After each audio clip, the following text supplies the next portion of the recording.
தாம்பரத்துக்கு வந்தார். தாம்பரம் டவுன் பஸ்ல ஏறி சென்னை வந்து கல்லூரியிலே படித்த தன்னுடைய மகளை பார்த்துவிட்டு 1366 ரூபா மிச்சம் படுத்திக்கிட்டு அதே வழியில டவுன் பஸ்ல ஏறி டவுன் பஸ்ல இறங்கி டவுன் பஸ்ல ஏறி டவுன் பஸ்ல இறங்கி மதுரைக்கே போய் சேர்ந்துட்டார். கெட்டிக்கார பெண்மணி. தயவு செய்து எல்லாரும் அதை செஞ்சிடாதீங்க. போக்குவரத்து துறை போண்டி ஆயிடும். எல்லாரும் செஞ்சிடாதீங்க. எதற்கு சொல்கிறேன் என்றால், இந்த உரிமை என்பது பெண்களுக்கு சுதந்திரத்தை தந்திருக்கிறது, பெண்களுக்கு சிறகுகளை தந்திருக்கிறது. அந்த சிறகுகளை அடித்து அவர்கள் வானத்திலே பறந்து கொண்டிருக்கிறார்கள். இது திராவிட முன்னேற்ற கழக அரசு தந்த பரிசு. நம்முடைய பொம்பளை பிள்ளைங்க படிக்க வேண்டும். இப்ப சென்னை கலெக்டர் ஒரு பெண், சசிகாந்த் செந்தில் ஒரு நாள் கலெக்டரா இருந்தார். ஒரு காலத்துல சென்னை கலெக்டர் ஒரு பெண், சிவகங்கை கலெக்டர் ஒரு பெண், புதுக்கோட்டை கலெக்டர் ஒரு பெண், சென்னை மேயர் ஒரு பெண். ஏன் நம்முடைய குழந்தை, நம்முடைய பெண் குழந்தை கலெக்டரா வரப்படாது? கல்லூரியில படிக்கணும். கல்லூரியிலே நீங்கள் படிக்க வேண்டும் என்பதற்காக, கல்லூரியிலே உங்கள் பெண் குழந்தைகளை படிக்க வைக்க வேண்டும் என்பதற்காக 1000 ரூபாய் புதுமை பெண் திட்டம் 23 லட்சம் இன்றைய தேதியிலே 2.7 லட்சம் பெண் குழந்தைகள் படித்துக் கொண்டிருக்கிறார்கள். எல்லாவற்றுக்கும் உயர்வான திட்டம், என் மனதுக்கு பிடித்த திட்டம் காலை சிற்றுண்டி திட்டம். 60 ஆண்டுகளுக்கு முன்னால் பெருந்தலைவர் காமராஜர் அவர்கள் மதிய உணவு திட்டத்தை கொண்டு வந்தார். அப்ப கேள்வி பேசினாங்க, என்னையா பள்ளிக்கூடமா சமையல் கூடமான்னு கேட்டாங்க.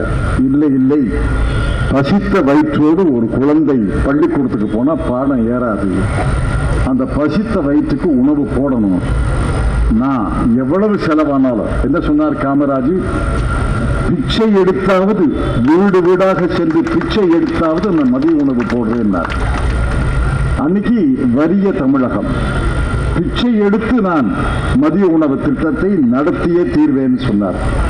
அந்த மதிய உணவு திட்டம் இது நாடு முழுவதும் பரவி அனைத்து மாநிலங்களிலும் கட்டாயமான திட்டம். அது காமராஜர் திட்டம் என்ற புகழ் பெயர் நாடு முழுவதும் நிறுவுகிறது. ஒரு காலத்தில் வியாழக்கிழமை ஏப்ரல் 4ஆம் தேதி இரவு 9:15 மணிக்கு நான் சொன்னேன், குறித்து வைத்துக் கொள்ளுங்கள். இந்த காலை சிற்றுண்டி திட்டம் என்பது நாடு முழுவதும் பரவி முதலமைச்சர் மு.க. ஸ்டாலின் அவர்களுக்கு நாடு முழுவதும் பெருந்தலைவர் காமராஜருக்கு எப்படி புகழும் பெயரும் கிடைத்ததோ அதை போல மு.க. ஸ்டாலின் அவர்களுக்கு ஒரு நாள் புகழும் பெயரும் கிடைக்கும். இத்தனை முத்தான திட்டங்கள், முத்திரை திட்டங்கள். இந்த திட்டங்கள் தொடர வேண்டுமா இல்லையா?